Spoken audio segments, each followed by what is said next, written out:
स्वर सुधा मंच पर प्रस्तुत है ममता कालिया की कहानी काली साड़ी।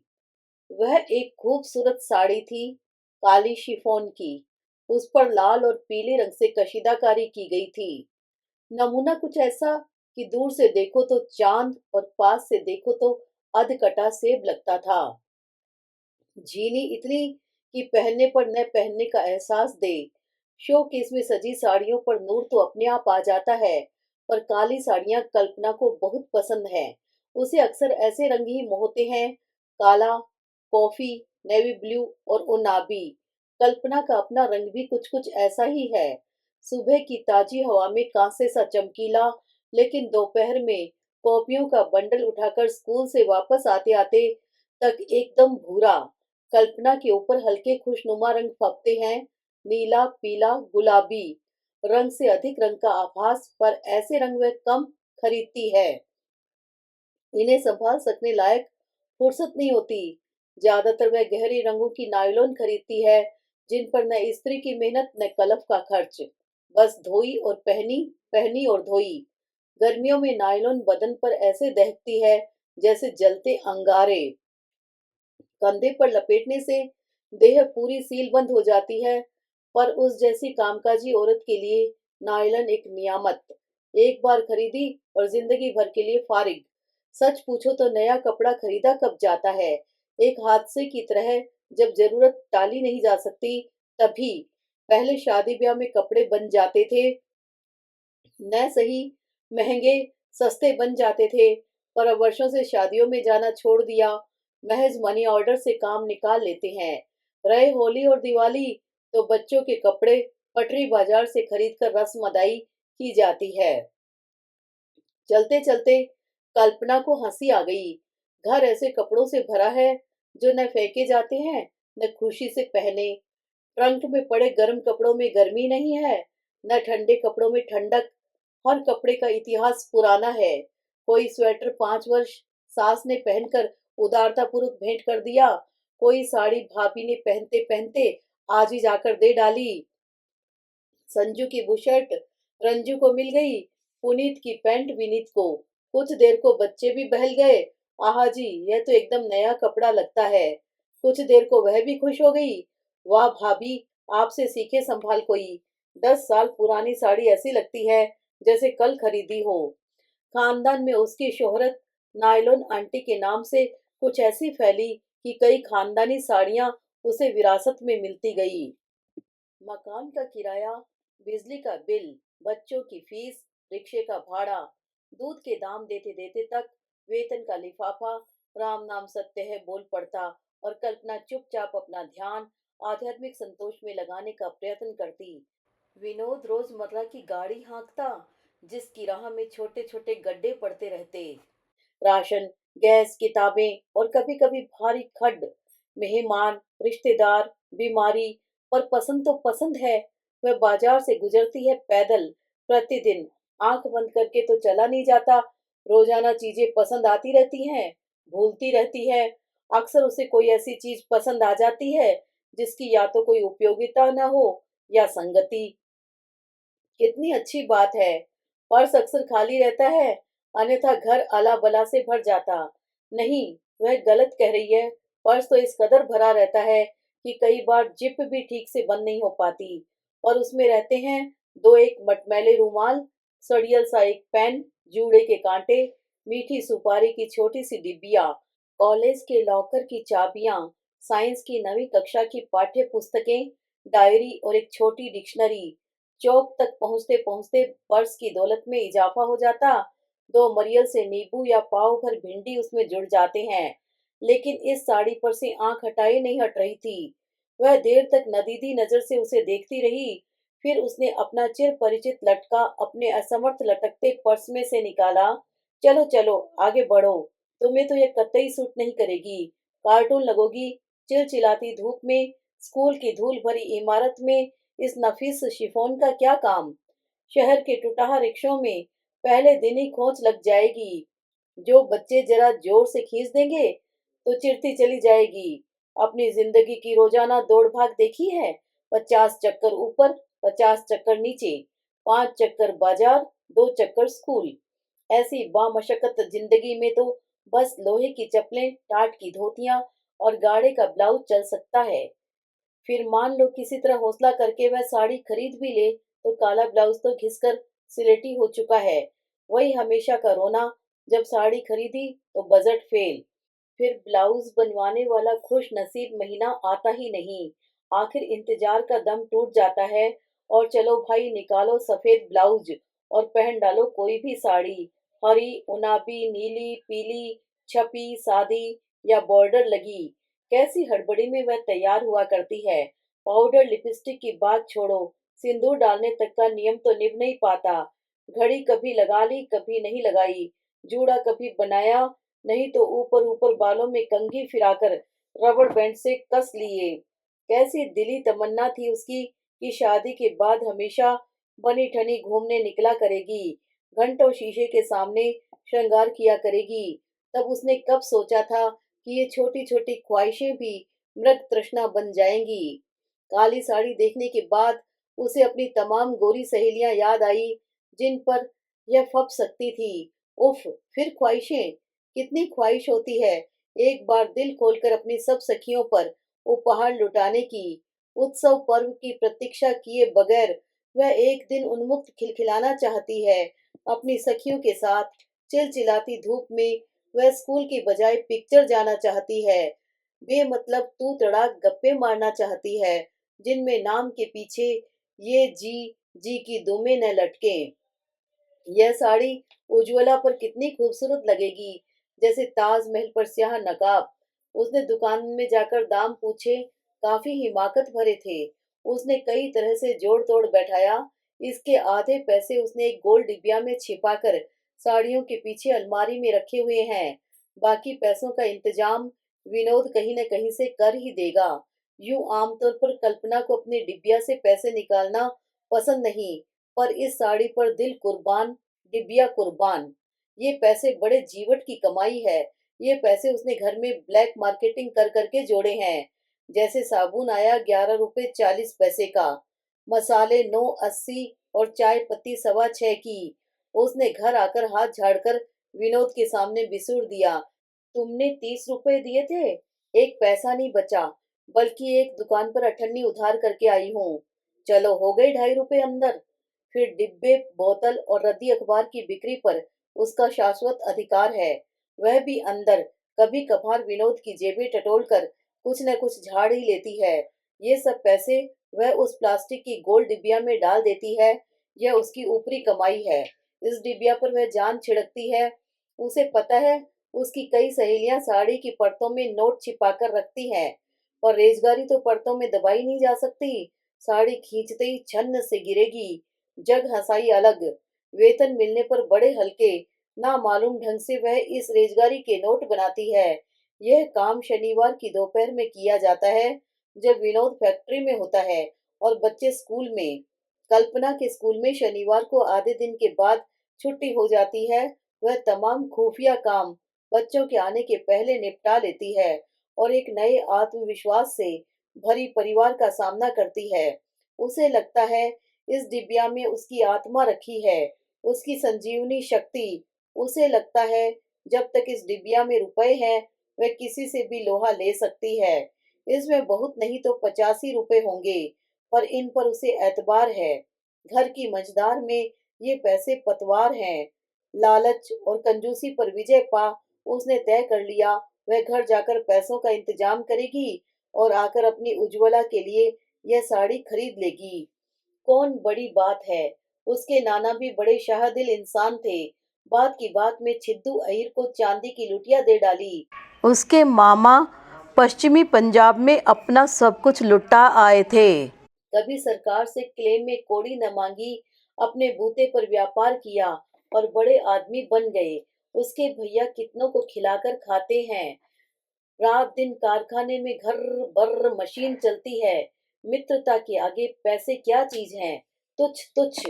घर में छोटी छोटी दुर्घटनाएं हुई जिनसे वह बेदाग बची। साबुन खत्म था, दूध वाला पैसे लेने खुद आ धमका।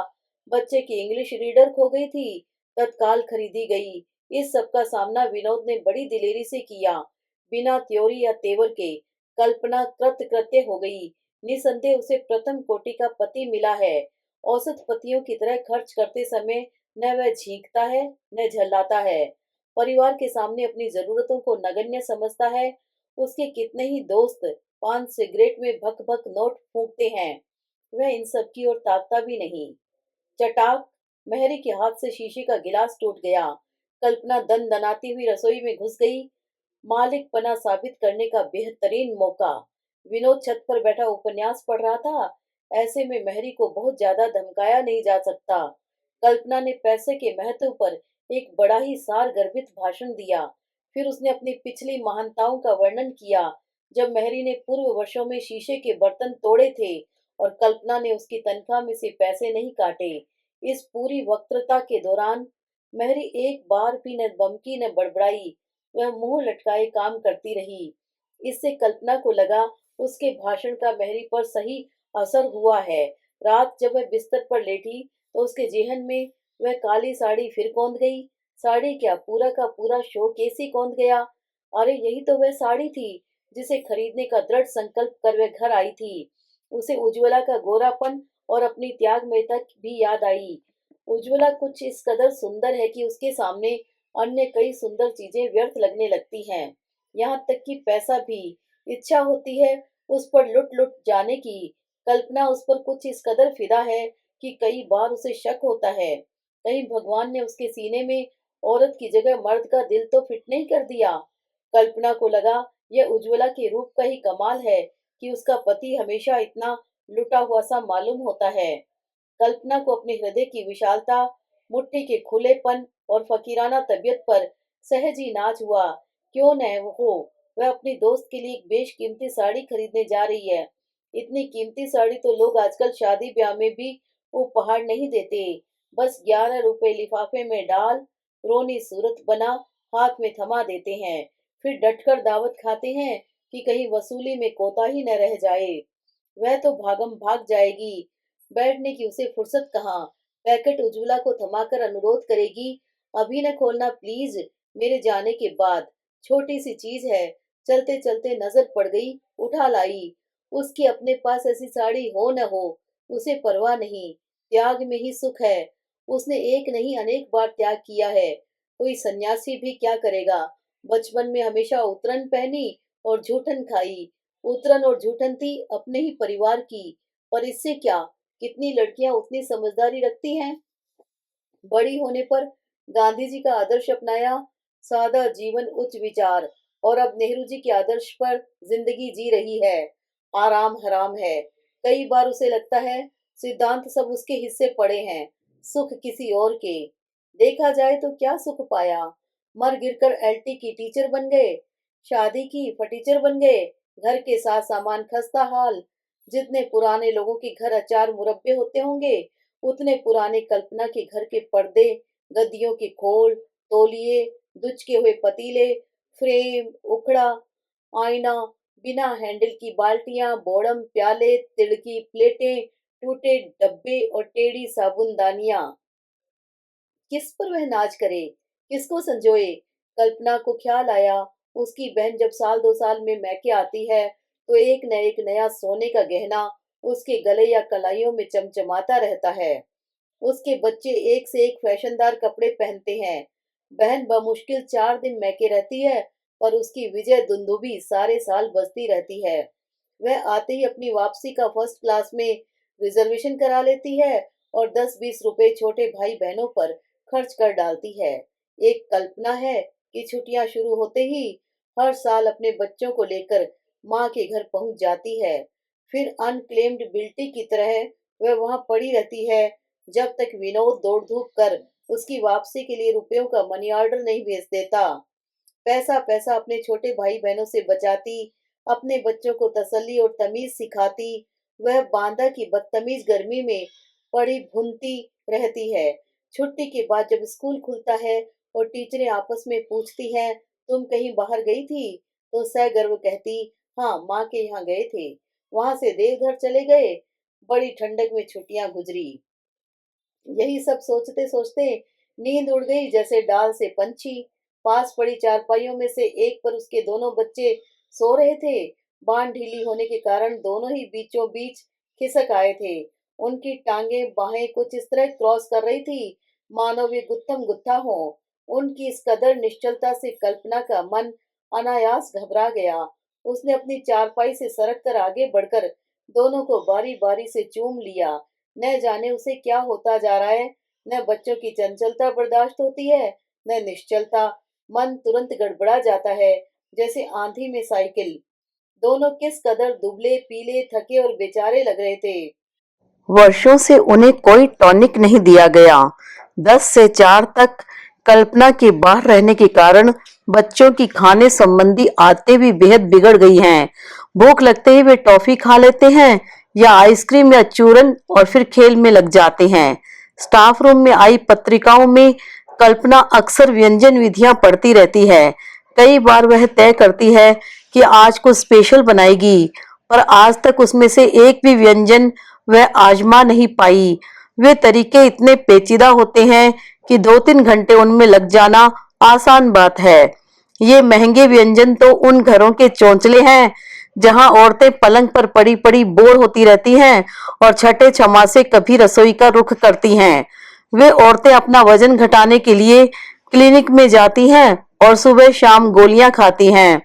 2 वक्त की दाल रोटी बनाने के बाद कल्पना तो इतनी थक जाती है कि हाड़ हाड़ दुखता है।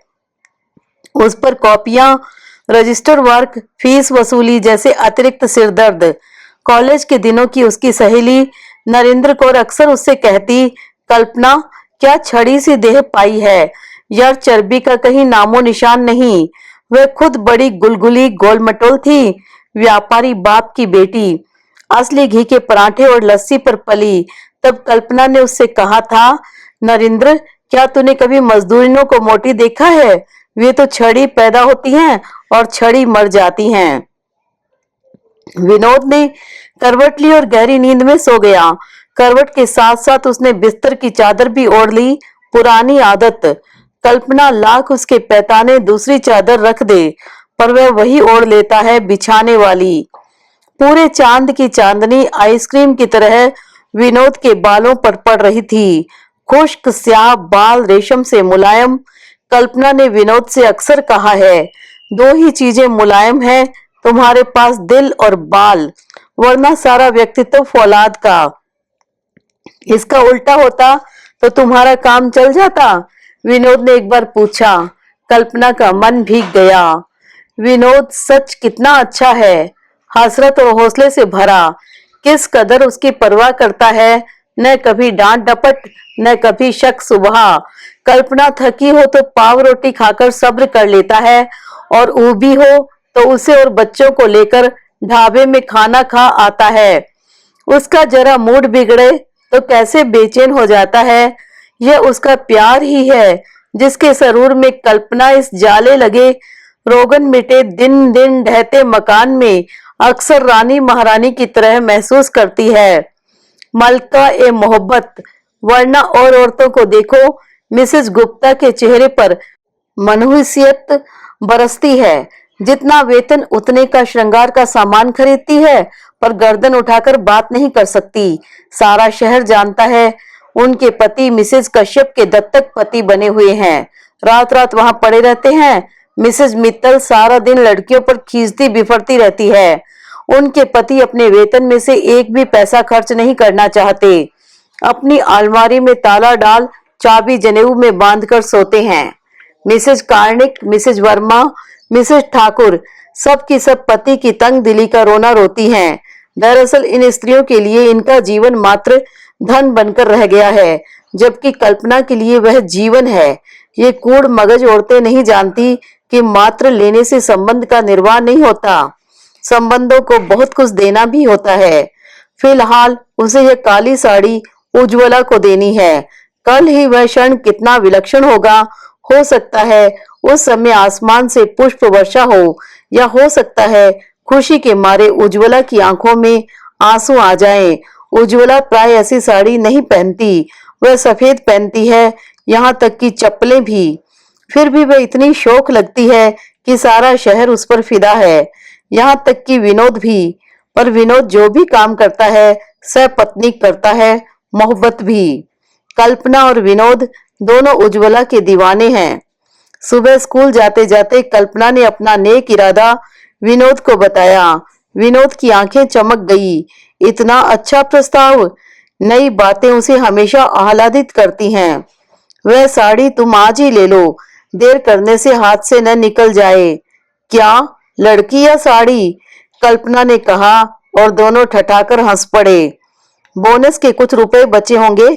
ऐसा करते हैं, आज दोपहर मैं तुम्हारे स्कूल आ जाता हूँ, वहीं से कला केंद्र चलकर साड़ी खरीद लेंगे, कम पड़े तो चेक दे देंगे।